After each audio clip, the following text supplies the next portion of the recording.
பரணி தீபமாய் தரணியில் ஒளிரும் பரமேஸ்வரனே போற்றி. சிவ ஓம் நம சிவாய. ஹரஹர என்றால் வரமழை பொழியும் ஆதிலிங்கனே போற்றி. ஹர ஓம் நம சிவாய.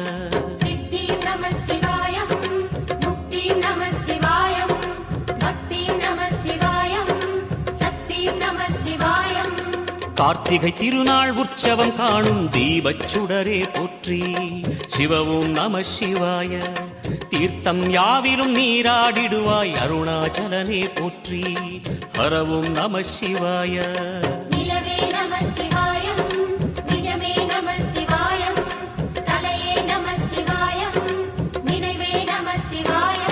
நம சிவாய நம சிவாய ஓம் நம சிவாய. நம சிவாய நம சிவாய ஓம் நம சிவாய.